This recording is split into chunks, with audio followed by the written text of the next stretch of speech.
lakes.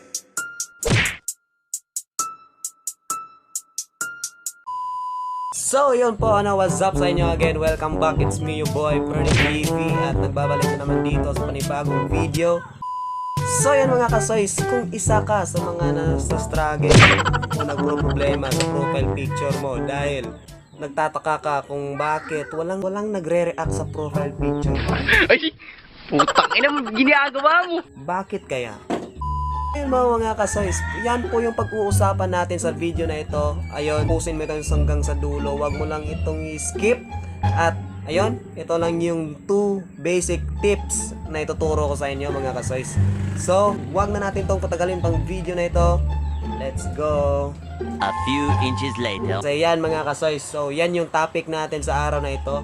Pag-uusapan natin yung profile picture mo, kung bakit upload mo na yung profile picture mo 1 hour pero wala pa rin nagre-react. I've been hurt before, pero ngayon ay okay na. Nakaka-struggle talaga. So yan yun mga kasoy, so yan yung bigyan natin ng solusyon mga kasoy. So yan, at kung bago ka pa lang, please huwag kalimutan mag-like, comment, share mo na rin yung video na ito at mag-subscribe at i-ring na rin yung all notification bell button dyan sa gilid para updated ka kapag may bagong upload tayo na video dito sa YouTube. So handa ka na? So let's go! So yan ang mga kasoy, so ang una dyan mga kasoy ay kung Facebook Lite ka, Facebook Lite user ka, pag Facebook Lite ka mag-upload ng profile picture mo ay yan, may issue na sa Facebook Lite mga kasoy.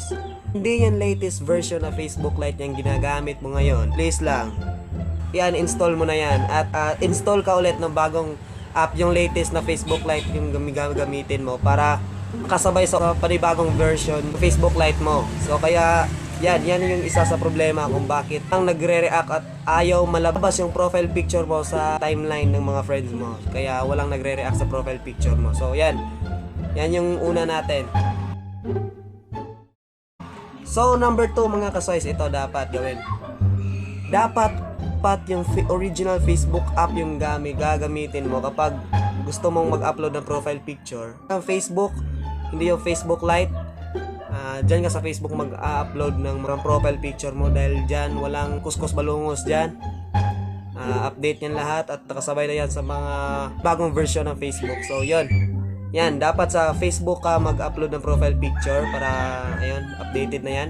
So kung Facebook Lite gamit mo, dapat yung latest version na Facebook Lite yung gagamitin mo.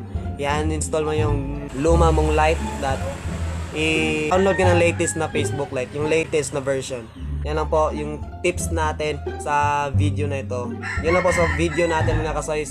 Yun yung issue ngayon sa profile picture kapag sa Facebook Lite ka nag-a-update ng yung profile picture at walang reactors. Hindi makikita yung profile picture mo sa timeline ng mga friends mo kapag sa Facebook Lite ka nag-a-update ng profile picture mo. Kaya ako sa'yo, sundan mo at yun lang po sa video natin mga kasoys. Yun, kung bago ka pa lang, please huwag kalimutang i-like ang video na ito at kung nakakatulong man, like mo itong video na ito at mag-subscribe sa ating YouTube channel at i-ring ang all notification bell dahil road to 1,200k subscribers mga kasoys. Maraming salamat sa inyong walang sawang suporta at yun lang po sa video natin ngayon. So yun lang po sa video natin ngayon. So ayun, maraming salamat sa inyong panonood at shoutout nga pala sa lahat ng member ng Manong Rising Vloggers. Nagpapa-shoutout next video na lang po kasi ayun, the next vlog natin doon na tayo mag-shoutout. So kung gusto mong magpa-shoutout, comment ka lang dito sa baba para ayun, para ma-shoutout kita sa next video natin. So maraming salamat sa inyong walang sawang suporta.